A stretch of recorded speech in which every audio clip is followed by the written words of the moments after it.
జై శ్రీకృష్ణ. శ్రీ గురుభ్యో నమః. ఓం నమో భగవతే వాసుదేవాయ. దురాశ మనిషి వివేకాన్ని ఎలా చంపేస్తుంది? 5000 ఏళ్ల క్రితం కురుక్షేత్ర యుద్ధంలో అర్జునుడు అడిగిన ఒక ప్రశ్న నేటి మన స్వార్థపూర్తి సమాజానికి ఒక పెద్ద హెచ్చరిక. భగవద్గీతలోని ఆ శక్తివంతమైన శ్లోకం ఏమిటో ఇప్పుడు చూద్దాం.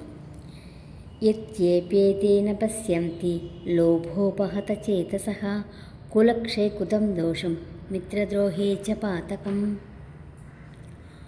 కులం నశిస్తే కలిగే చెడు ఏమిటో, మిత్రద్రోహం వల్ల ఏర్పడే పాతకం ఎలాంటిదో వాళ్లకు కనిపించకపోవచ్చు. వారికి రాజ్యమే కావాలి, అంతా లోభమే.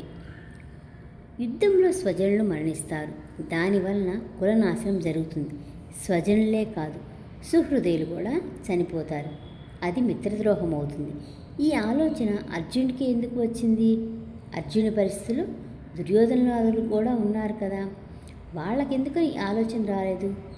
వాళ్ళకి ధర్మాలు తెలియవా, వివేకము లేదా అనే ప్రశ్న ఉదయించినప్పుడు వారికి ధర్మాలు తెలిసిన ప్రయోజనం లేదు. వాళ్ళ తెలివిలో ఒక వెలితి ఉంది, అదే లోభం. లోభం అంటే అత్యాశ, అతి కోరిక, దురాశ, తీరని దాహం, ఇటువంటివన్నీ వస్తాయి.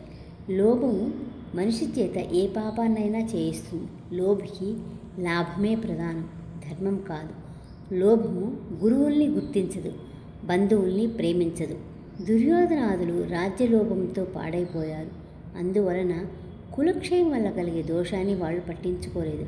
అందుకే కదా పాండవుల్ని లక్క ఇంటిలో కరిగించేయాలని చూశారు. కులక్షయం వల్ల కలిగే దోషం తెలిస్తే అలా చేస్తారా? తెలియక కాదు, లోభం వారిని బుద్ధిని నాశనం చేసింది. సంధికి వెళ్ళిన అచ్యుతిని బంధించే ప్రయత్నం ఎవరైనా చేస్తారా? అదే మిత్రద్రోహం కాదా? ఈ విషయం వాళ్ళకు తెలియదా? తెలుసు. కానీ లోభం ముందు ధర్మాలు ఆవిరైపోయాయి. పుణ్యపాపాలు, ధర్మాధర్మాలు ఇవేవి పట్టించుకోరు లోభులు. కావచ్చు, దుర్యోధనాదులు లోభులే కావచ్చు. మరి ఆ వైపు భీష్మద్రోణులు కూడా ఉన్నారు కదా, మరి వారు కూడా లోభులేనా? ధనాశ, రాజ్యకాంక్ష వారికి కూడా ఉన్నాయా? కులక్షయ దోషము, మిత్రద్రోహ పాతకము వారికి కూడా తెలియదా? భీష్మద్రోణులు దుర్యోధనాదుల్లాగా లోభోపహత చేతసులు కాదు. దుర్యోధనాదుల బుద్ధుల్నే లోభం పాడు చేసింది. కానీ లోభంతో పాడైపోయిన దుర్యోధన్ని ఆధీనంలో ఉండటం చేత ధర్మస్పృహ గలవారే అయినా ప్రస్తుతం ధర్మం విషయంలో భీష్మద్రోణులు అసక్తులై ఉన్నారు.